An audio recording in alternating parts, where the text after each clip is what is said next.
Good morning, folks. It is in the morning here in Calgary, Alberta. So for most of you, you guys are probably Eastern Standard Time at 6 a.m. just so that I could be here for my great dear friend, Kente. So I am super tired because if anyone knows me, I am normally working late at night, and then I sleep, and then I wake up in the morning. So you have to excuse me if I'm a little bit rusty. But when it comes to the camera, the microphone, which I got right here, where is my microphone? Is it here? Did it fall off? Okay, I got my microphone right here, so we're ready. Ready. We had a guest for this show for Hustle Zone, but I guess our guest, they live in Detroit, I think, and they do snow plowing. There was a huge snowfall, so they couldn't make it for today's show. So I thought that I would talk to you guys about social media marketing and more on the organic search side, because as you know, or if you don't know, my name is Ryan Perez. I'm owner and founder of Tie Kreative, and this is my and we have a slogan: "Go live and prosper," because we do specialize in putting together live streams, etc. We also specialize in developing websites, graphic design, branding. We do consultation. So please, folks, if you guys have any questions today, I'd be happy to answer them because I really want to help people, with their marketing. Hold on one second. I'm pulling up the wrong slide. And please write down this phone number. I don't know if you guys can see it on the screen here, but let me just see if I can. It's 1-800-477-8499. And that is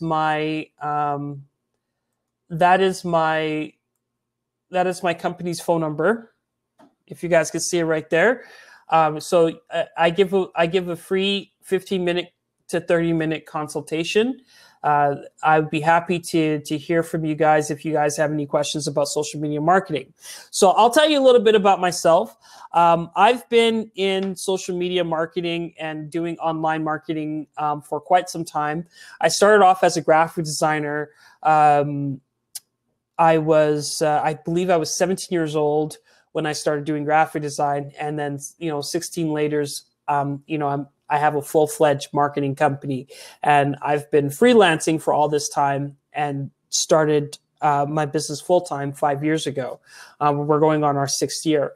And I've always been on the edge of social media, always trying to figure it out, always trying to find new ways of putting myself out there and helping my clients do the same. And what's so funny is that I never got a college education. All my education was online, taking online courses and whatnot. But a lot of it was me just testing things out on my own. And that always gave me the advantage. And anyone that knows me knows that I'm always testing. I'm always putting something new out there. I'm always changing my name or changing something just because I want to see how things work and I want to see how people interact with my brand. The recent growth hack, I could say, is Instagram. Instagram is a really powerful tool right now. And I found myself migrating over to Instagram because Facebook algorithms changed. If anyone knows the Facebook, they just they implemented their Facebook Live feature about 2.5 years ago, right after Blab, and Blab is a social media platform. It died, and that's how we were all kind of going live. Once that died, we all flocked to Facebook, and then Facebook realized too much content marketers, and they changed the algorithms. And I had a show called The Hustle Zone, which was mainly for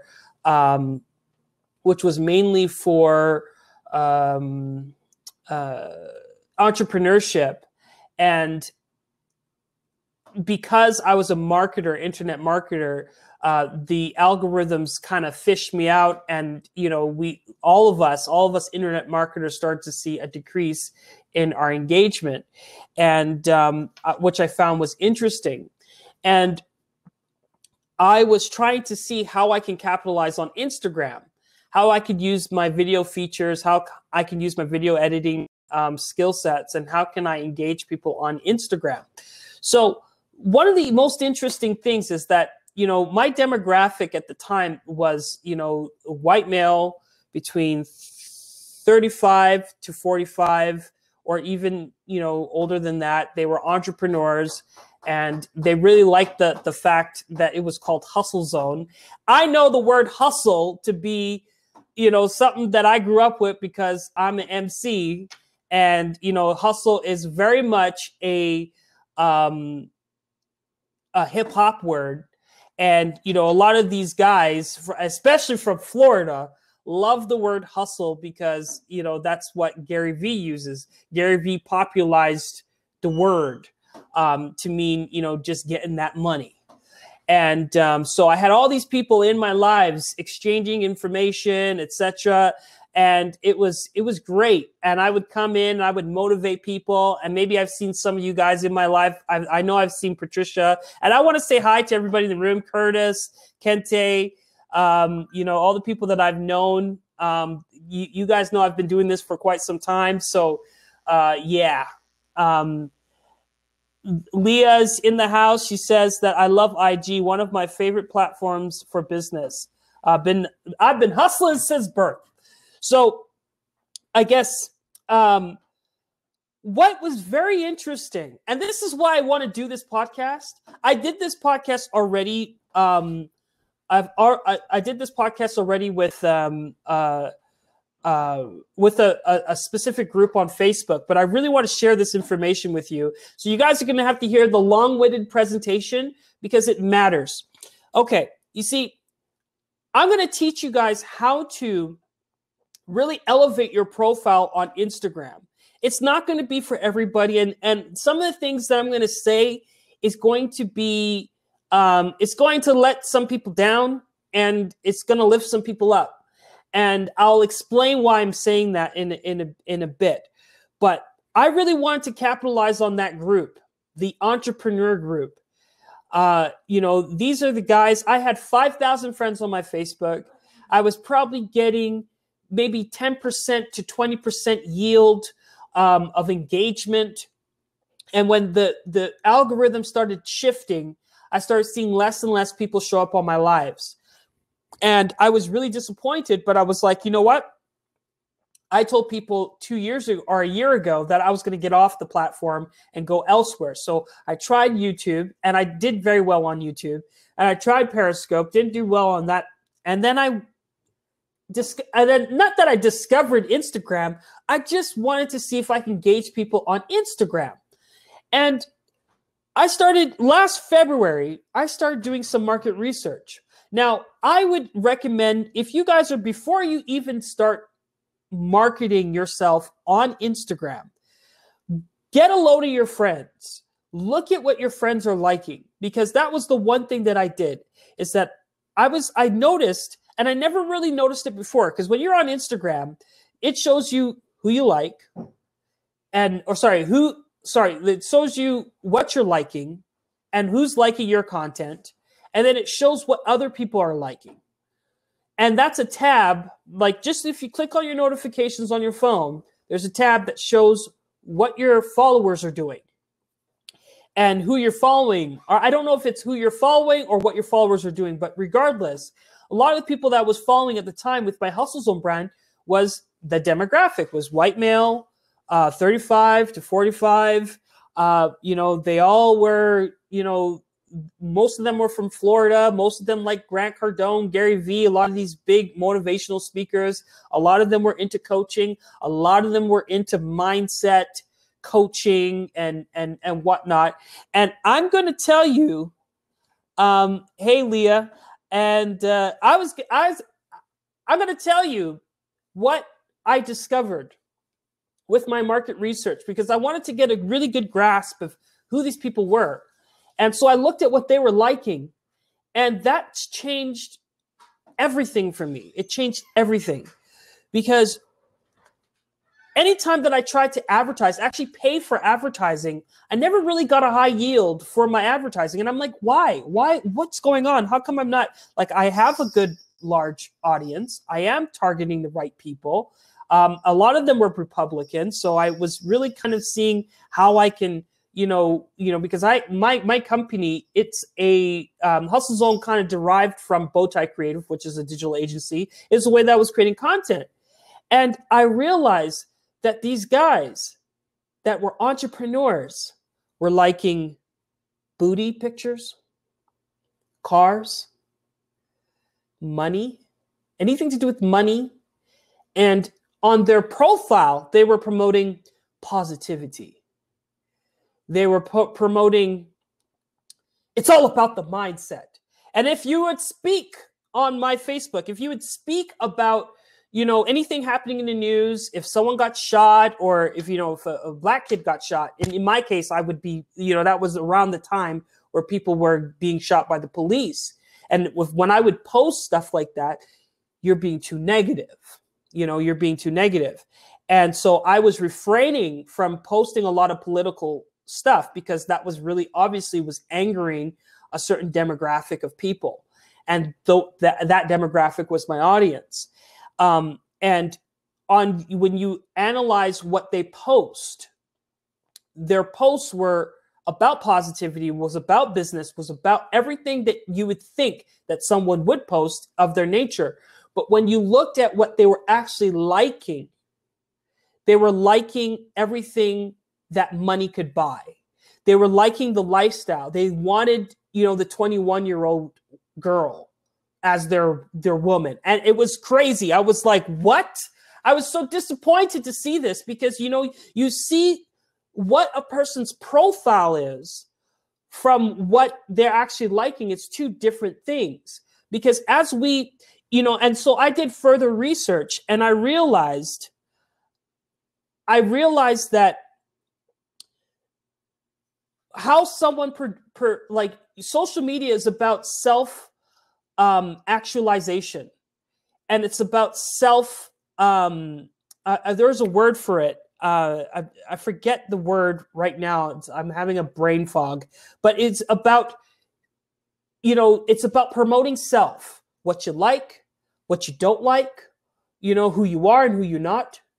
And, you're doing this on your timeline.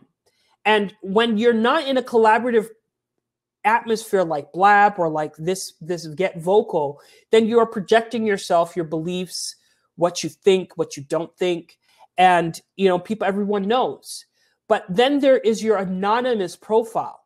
And the research kind of led me into watching how people interact, even with my content now. A lot of people on Instagram who give the most engagement, a lot of the people are not known. Most of their profiles are private. Most of their profiles are private. They're anonymous, because the opinions that people have to say, they don't want it to go back to their job that they're cussing Cardi B out or whatever it is. They don't want it to go back to the job that they're liking certain pictures. So a lot of the things that we do on the internet, a lot of it is not seen. And I look at people's choices. I look at people's choices as outcomes. Because when you make a choice and when you make a decision to like something, to do something, that gives you a profile. And what the search engines do, and what these platforms do, because they can't predict the future, they need data to be able to assume what's going to happen next. So the more you click, the more you like, the more you do things on the net, the more it starts to understand who you are as an individual. So I was more interested in that data. And it was so interesting that the white 35 to 45-year-old man who was successful, who was a successful business person, wasn't liking Gary Vee, wasn't liking Grant Cardone. They were liking women. They were liking golf. They were liking activities. They were liking gossip. And it was like, boom, it was mind-boggling. You know, me being a marketer, it was, you know, it was like I was been sold the lie all this time. And so I really had to sit back and really think, well, I had to ask myself, I'm like, well, why is it? Why do they like these sort of things? And I'm like, oh, that makes sense. That when you have a lot of money, you're not wanting to get coaching from anyone. You want to spend it. And I tell this story to everybody. It's that people, when they have the money, you probably heard people say, and tell me, folks, put a number 1 in the comments if you guys are getting me so far. Put a number 1. I want to hear. I want to see some response here.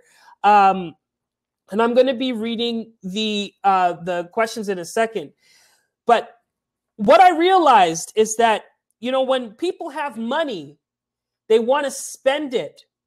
And this was a realization that I had even years ago, because I used to close business within my company at thousands of dollars. I used to close business that I never thought I would, because I personally wouldn't buy it. You know, at that time, I didn't have the money to buy a $10,000, $5,000 website.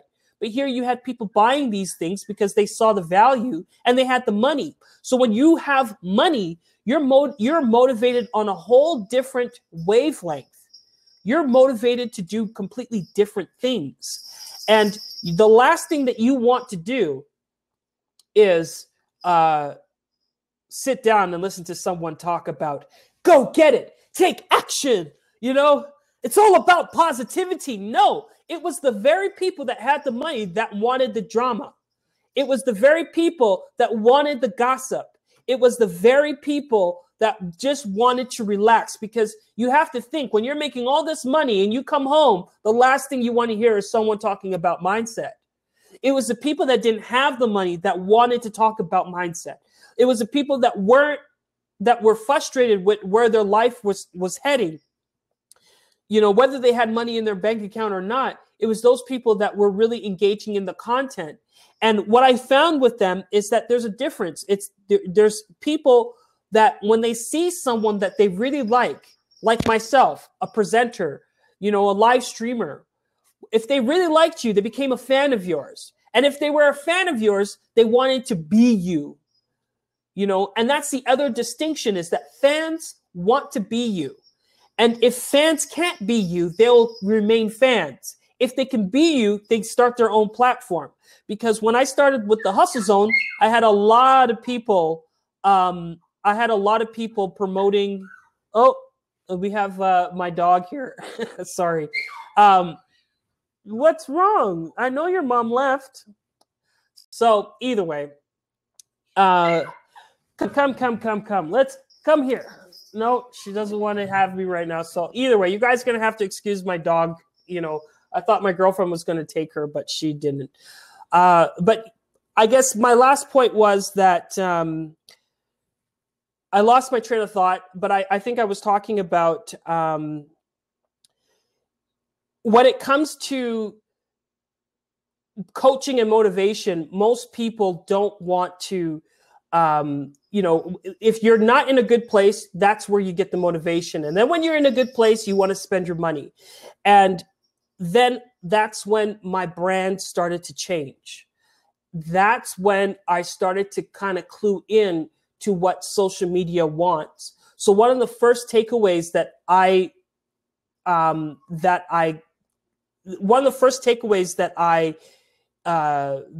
of came to a conclusion with was, and I had to come to terms with it, was that what goes viral and what is considered good content is stuff that is very generic and very broad and very relatable on many scales, right? What we think is good content is not necessarily what we're giving to the interwebs. You know, And I wanted to, I had to look at the terms and conditions of Instagram. I looked at the terms and conditions on Facebook, and I realized they said they wanted meaningful exchange with community members. They wanted you to provide content that was meaningful. And I was asking myself, what does meaningful mean? And when you look at what is actually popular on YouTube, on Facebook, and on Instagram, it's a lot of things that, especially for us internet marketers, it's a lot of things that we would never post. We wouldn't, like, for example, Facebook, if you analyze it, the things that go viral is either someone in the ghetto doing something really funny, you know, someone doing a hat trick, or not even a hat trick, but doing skateboard tricks, falling on their behind. You know, a lot of the videos that were going viral were very short, informational videos, but they were it had the exaggeration effect that it was just larger than life. And when you looked at entrepreneurs, the entrepreneurs that were seen were the ones that actually had the money. The rest of the people that didn't have the money didn't get as much views as the Grant Cardones, as the Gary V's, as the people that actually had all the Lamborghinis. So it was just this exaggeration effect. And that's what worked with Facebook. What worked on YouTube was, you know, it was kids and having drama with other kids. Right now, YouTube is being consumed with a lot of drama, with Logan Paul, Jake Paul, a lot of these internet influencers, but they're young, they're in their 20s, and they're going back and forth, or they're gaming, or it's about music, but nothing to do with entrepreneur content. And so the conclusion was that I need to be marketing in those headspaces rather than doing and mind you, I'm going to get into it, but I just kind of give you an overall broad view of where things are going. It's that when it comes to content marketing, if you want to gain the followers, you first have to create content that is broad and get into the content spaces where there's broad information. So if it is, I'm not saying you have to put content up in the booty section of the Instagram. That's not what I'm saying. But you ought to think in that line of thinking. Not saying that sex sells, but you just have to understand that what each platform provides is that there's always a conversation. There's always, I would call it a water cooler in every social media platform. You have to be able to find that water cooler, get the people's attention, and then bring them down to your level. Hey, so this is my puppy. She wanted to be on camera, apparently. Say hi, Penny. Hi, Penny. So she's a miniature pincher, so I thought I would just pick her up.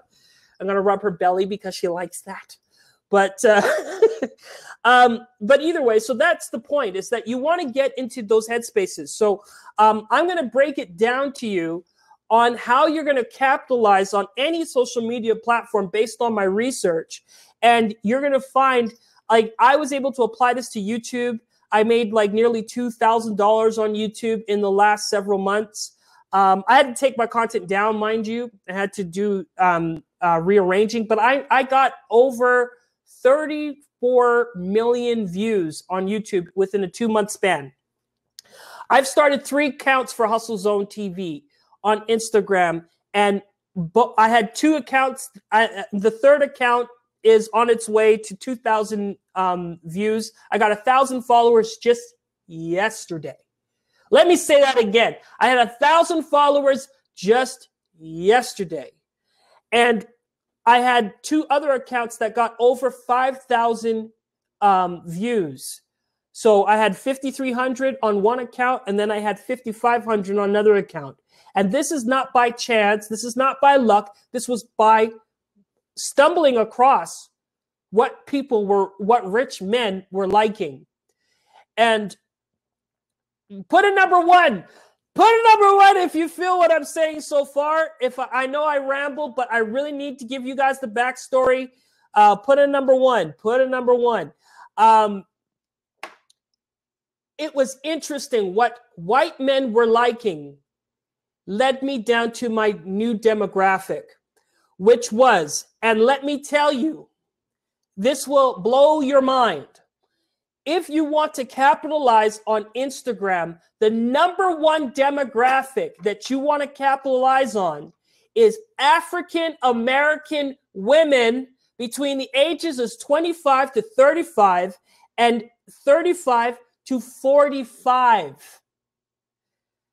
How the hell did I get from white men between 35 to 45 to black women who were between 25 to 45? They were liking the same things in the same categories. And that was crazy. That was crazy. Sorry, I'm just doing the presentation right now. I don't know if we can lock these seats, but I don't know how those were related, but they were related because they were talking about the same things. But what I found in my research is that African Americans, and especially African American women, were dictating popular culture. And that was insane. That was mind-boggling. And because of the African American population on Instagram, and if you do the research, I actually did the research, they are the number one group on Instagram. They're the ones starting the conversation. And it's not just about, someone, not about just gossip and, booty pictures or whatever it was that, was dominating these discussions. It was everything. What I thought originally it was about, maybe I should just make this into a viral video kind of, make Hustle Zone into a viral video sort of platform. But what I realized, it was African American women that were discussing every matter. If it was politics, they were there. If it was, drama, it was there. If it was fight videos, they were there. And I was like, whoa. And I'm going to show you guys some stuff today. And I hope you guys, again, I told you guys from the jump that a lot of people are not going to like what I'm going to say because it's the truth. And a lot of people don't want to hear what I have to say because they want to believe, most people on social media want to believe that social media, anyone can come. But what if I told you that social media platforms sometimes are predetermined? The success on social media is predetermined because these platforms know where they're getting their engagements from, and they cater to those specific demographics. So a lot of people are spending a lot of time on social media uploading content and not even doing the market research, not even looking for where the water cooler is. And that was the one functional distinction that I kind of figured out, was that before you start actually putting your resources into your marketing campaigns, before you start doing that, you ought to find the water cooler, because that water cooler has every person there. And if you want to see if your content actually works, if you really want to see if your content works, then you ought to find the group of people first. Right? You ought to find the people first, because then you'll know. Because a lot of us are spending a lot of time on social media uploading content that is not relevant, and therefore it's not working for us. So, what is SEO? And I'm going to bring this in to the conversation. Search engine optimization is what we're doing on all these platforms, because we want to be discovered. But it's the art of getting free traffic. It's the art of finding organic traffic. So instead of paying for traffic, Malcolm, get Penny for me, please. Okay, thank you. It's the art of getting free traffic. And a lot of us don't really understand that fact, right? We kind of think we all know what organic traffic is. But what we're actually asking for is we're asking for free content. We're asking for the search engines to pay for our livelihood without us paying a dime for advertising. So you're always going to have that wall between you and social media because their algorithm's trying to work against you so that you're not seen, that you spend a lot of time on their platform looking at their ads. And they also want to motivate you. If you use specific keywords, they want to actually motivate you to use their ad platforms. For me, I specialize in getting organic traffic. So I'm always going to find the water cooler first before I start implementing. And if anyone knows me personally, you'll know that I don't really do a lot until I know I got the water cooler. Until I know I got the audience, then I'm like, bam, bam, bam, bam, bam. Because, you know, I don't want to spend all my money and my resources and my time in an area where I don't think it's going to be consistent.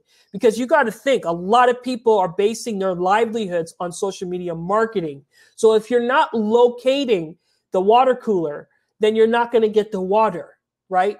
And I mean, like, you're not going to get the water. You're not going to get, and the water in itself has a filter, but you got to be there to be filtered, as opposed to being on the outside of the water cooler, because you're always going to get lower impressions as you go about. What are search fundamentals? Search fundamentals go like this. Your content needs to be relevant. Your content needs to be popular. You have to also optimize your content, and then you want to take people to your funnels. But you know, in the scenario that I gave you guys earlier, is that, you know, a lot of us think we're relevant, but relevancy and relatability matters to whom? Who does it matter to? When we're saying related to or relevant to, who are we saying that to? Who is that in comparison to? In this case on Instagram, it's African American women. Your relevancy matters to that demographic. And if you're not really thinking about African American women on Instagram, then you're not really cluing into the power of Instagram, and you'll never get to that water cooler. So there are specific hashtags that get you large impressions, and then there's hashtags that don't. Legit, that don't get you anything. They're even blocking hashtags. But the hashtags related to what African-American women want to see, that's what you should be putting into your posts so that you can get the large group of people. And you would be surprised what those hashtags would be. What hashtags would I choose? Well, I was thinking love, Insta-pic, Insta-views, or like whatever pick of the day, and all of those don't get anything. It's literally, you get nothing. But African Americans are part of a culture. And if they're part of a culture, then who are their cultural leaders? Who dictates cultures? Well, we talk about trends. What is trends? When you say something is a trend, everybody else must be doing it, must be listening to it, must be, buying it. That's a trend. But when we're talking about culture and community, who are the cultural leaders that are dictating culture?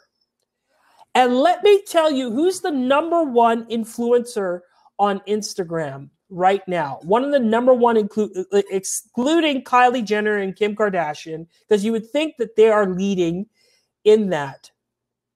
But what gets me a lot of impression on my content is Cardi B. Cardi B. Yes, Cardi B. She is the cultural influencer. And, you know, and at the time, if you guys know of a rapper by the name of Tekashi 69, he was a Mexican kid, 20 years old. He's now incarcerated, but he was the second person that was the most influential person on Instagram, according to my data.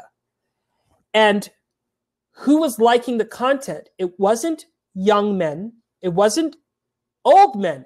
It was 54% of anyone that was engaging any of the test content that I was putting up. 54% was African American women from the age bracket of 34 to 44. And you're like, what? What? How does this happen? How is it that older women are interested in the fares of young people? Because maybe young people are the ones that are giving away all the goods.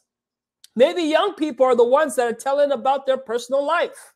Cardi B was known for telling, she even does it now. She tells her personal business, and everybody's out there giving their 2 cents, their opinions, liking the content, and dictating culture. Most of the trends, the dances, the people that go viral or get famous are famous because of this specific demographic. Again, this was based off of my research. You have to do your own research. But what I'm saying is that the African American women are the water cooler of Instagram.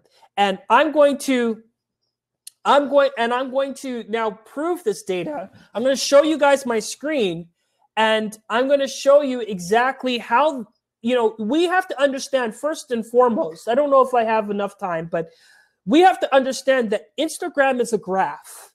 Facebook is on this system called Open Graph. So everybody's kind of linked to everybody. So you have, you know, Cardi B, she's related to this person, that person, that person. That person's related to that person, that person, that person. And all these relationships, all of these connections kind of build a profile of the individual. So when I started these Hustle Zone accounts, I removed all the individuals that I knew because they were messing up with my algorithms. When I stopped following my friends and started following Cardi B's and those people, then my impressions got larger because it's all about relationships.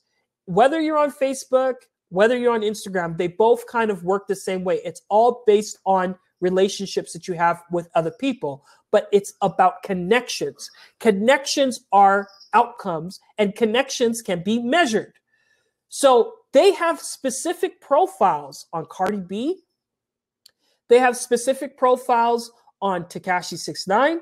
They have specific profiles on Ariana Grande, of people that are related to them. So what I did, my technique was to use their names as hashtags.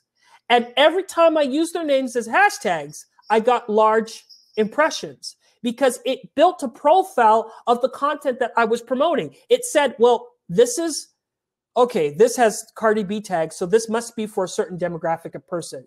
What I realized in this research is that people dictate trends. Trends don't dictate trends. You can't follow a trend. You have to follow people of the specific communities to be able to tap in to the trends. And I'm going to prove this right now. I'm going to share my screen with you guys. So don't mind me. I'm going to, let's see here. I'm going to do a window capture. I'm not taking any guests right now, just because I only got 20 more minutes. So, don't you think you're oversimplifying it a little bit? No, I'm not. I am not. No, that's pretty interesting. I never heard of it that way. It's pretty cool. Yeah, well, I'm dyslexic. I look at things completely different, and I think that that's kind of what leads me down these paths, because I don't ever intend on ever finding stuff like this, but this is kind of what comes up. But just one second. 1 second here. I'm going to just show you guys here. I'm going to display the content. Okay. So please put a number 1 if you guys see this. I see your Google search page.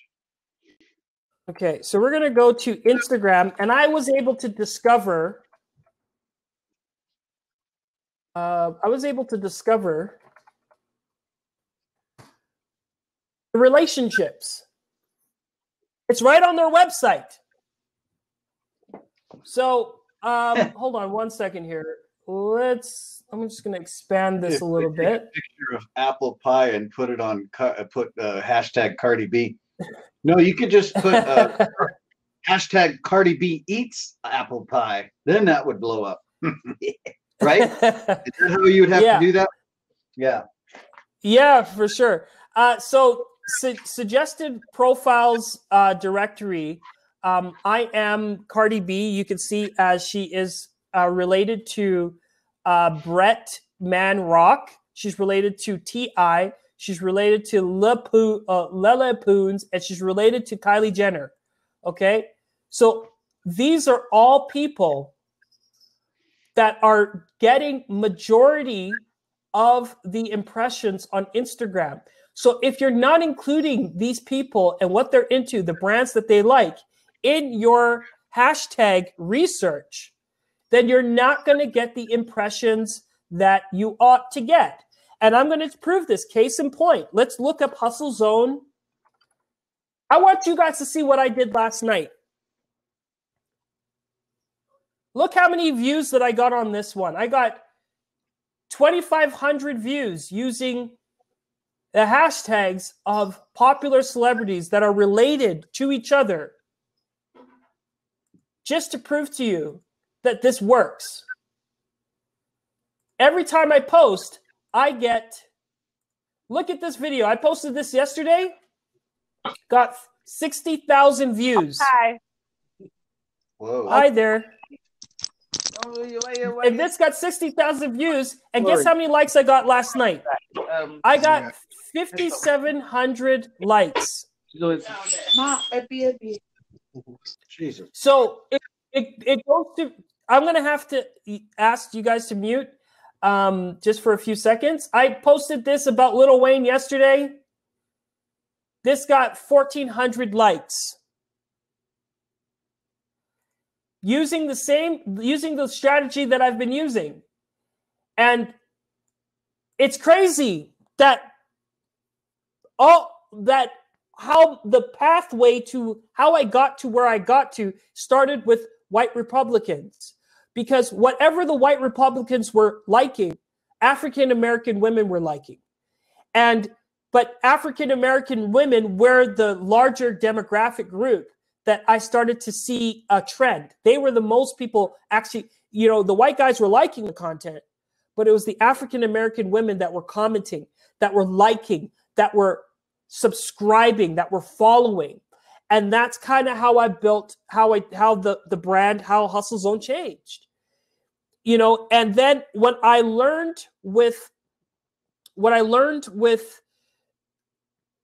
applied the same strategy on YouTube, but it wasn't African-American women that were dominating YouTube. It was young, white, 15-year-old boys and girls that were dictating culture on YouTube. So it was a completely different thing. If I talked about Jake Paul, for example, then I got tons of views. If I had really stupid viral videos, which I got like 2 million on one video, just a stupid viral video that I would never post ever, but I just did it as a test. And that got me 3.4 million views, got me a paycheck. I paid my bills for 2 months with YouTube. So I'm saying this all to say that you need to find the water cooler before you start ever. You need to incorporate the water cooler in your social media marketing strategy at all times, because it's the water cooler where YouTube, Facebook, and everyone is pouring all of their resources into. Your entrepreneur content, yes, you may want to get a lot of views for that, but chances are you're not going to get it. And I'll tell you why. because there are, and I'm going to close this conversation and I'll be open in a few minutes for questions. If you're coming with I would call that an offensive strategy, because you're on the offense, you're punching, and you're not defending. You ought to take a more defensive approach and look at who is already there, who's already successful, and model what they're doing to get any impressions. Because the thing is, that person that you're modeling already has the impressions. And impressions go into stages, right? I'm not saying for you guys to use the hashtag Cardi B at the very beginning for the rest of your life. What I'm saying is that in order to get the impressions, to get the people viewing your content, you got to be more broad and more, and you have to be tailored to the audience that's dominating that social media platform. And anyone that knows marketing, there is what we call a product cycle. How many of you guys have heard of the product cycle or product life cycle? And I'm going to share this diagram with you to kind of give you a better understanding of how this all works, so that you understand you guys can't just copy Hustle Zone TV. You can't just copy Kim Kardashian's social media techniques.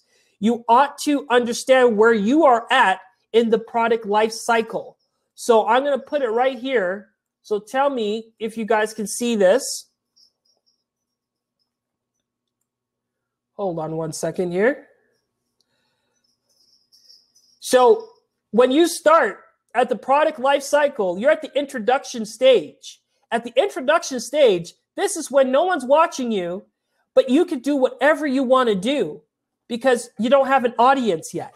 So this is the time where you use those broader hashtags, where you're not so specific, where you are, incorporating Cardi B in your marketing techniques, for example, on Instagram, because you're going to bump yourself to the next stage. You see this line here?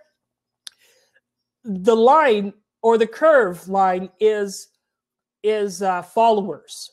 And you guys can adopt this theory to any Instagrammer. If you follow them, you can see their beginning, their rise, and their fall. Every one of their beginnings were more hashtag heavy.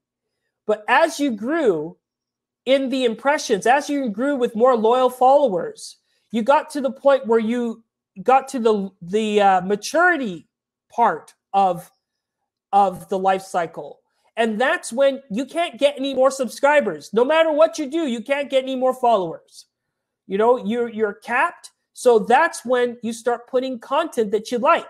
That's when you start putting your business content. That's when you start being more specific and start using the hashtags that you want. But when you're at the introduction stage of your marketing, you ought to be using more broader hashtags. And as time goes on, then you use it less and less.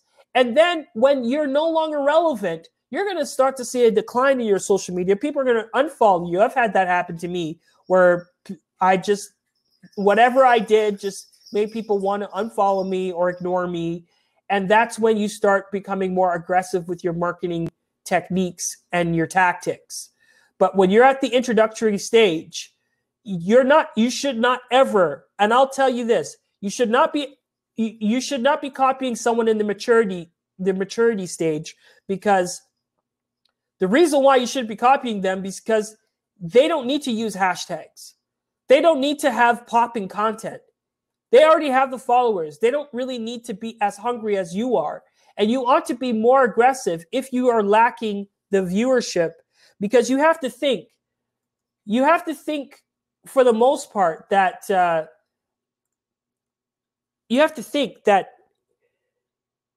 there's 700 million people on Instagram. And if you only have 200 people following you and only 10 people or 5 people liking your content, you're not using Instagram effectively. And that's the sad part. That's the part where I said you're not going to like me. Is that if you're making yourself believe that Instagram is not predetermined, you're making yourself believe that, oh, I'll get there one day. you're sipping on too much juice, and you ought to wake up and realize that, you know, marketing applies. Just because the internet is free, just because it's open and we can all test, it doesn't mean that marketing rules and laws, things that you would learn in marketing school, don't apply on Instagram. Because that product life cycle, you are the product. Your content is the product, whether it's for free or not. So finding the water cooler will always get you the water. So everybody repeat it. Finding the water cooler will always get you the water. Facebook is different. Facebook has a different community. But even when you guys are advertising, just remember, advertise to the water cooler, that so you can get the impressions. And when you get the impressions, then start filtering your approach. So over time, you don't want to start and end with the water cooler approach. You want to start with the water cooler approach because you need to find the water, right? So it's like a big mountain. If you start chipping away at the mountain and a whole water, a lot of water gushes out of that water or out of that mountain, you need to build a dam to control the flood, right? So over time, you should be incorporating more of the content that you want people to see and not starting from abroad. Because the way I started Hustle Zone, I started from abroad. I started with a very specific approach. And that's why I didn't get the impressions. And that's why people my stuff didn't move. But overnight, I made $2,000 and from Google, nearly $2,000 in Google, because I live in Canada. So $1,600 is like $2,000 over here. Right? It was kind of like, you know, I made a lot of Inway, and I've been getting so much data. It's not even funny. I test people. I'm like, what, do you like this? Do you like this outfit? Because marketers love that kind of data. So I'm rich. I'm rich in followers. I'm rich. I get more engagement than Kim Kardashian. Let me say that again. I get more engagement than Kim Kardashian because out of all of her followers, she gets about a 5% yield. I get 22% on a lot of my videos or more, over and above the followers that I had. Just a couple of days ago, I had about 100 followers. I grew my followers on my new Hustle Zone account from 100 in 2 weeks to 1,600 followers. And they don't go. They're not bots. They stay because you know why? They're African-American women that want to know about Cardi B and 6ix9ine's drama. And that's the unfortunate part. Because we don't want to believe that that's what's dominating our culture. That's what's dominating the discussions. But they are. So you ought to incorporate what is relevant. And you ought to survey the land. If you ever read Sun Tzu, The Art of War, you ought to survey the land first before you start implementing your marketing strategies. Folks, I gave you so much tidbits. I gave you so much. If you guys want a 15-minute consultation, please give me a call. I'll be happy to analyze what you guys are doing. Please jot down that number, 15-minute consultation. And remember what search fundamentals are. We said, you know, search engine is the art of getting free traffic. The search fundamentals are as follows. You have to be relevant.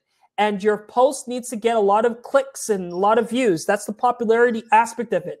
Then there's optimization. And then there's the funnel, getting people to the place where you want to do your stuff. What's relevant?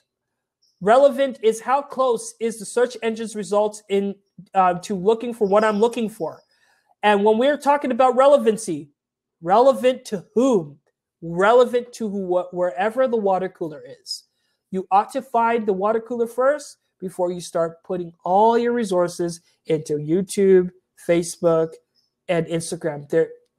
It may seem very diverse, but the group of people are very specific. And the large groups of people is what you should be catering to. Because if they really, the Tie Lopez advertises on YouTube. Malcolm, get penny piece. Yeah. Tie Lopez advertises to whom? He advertises to 15-year-old white kids that want to make money, 18-year-old white kids that want to make money, right? That's his demographic, and that's the demographic on YouTube. Tell me if I'm wrong, but I'm open to it. I got 4 minutes. I'm open to your questions. I know I gave you guys a lot of information, and I know I ramble, but I'd be happy to take a seat if you like. Actually, we have to close. Okay, we have to close. It's 4 minutes to the next show. Thank you guys so much, and I hope you guys got a lot of info from this. And remember to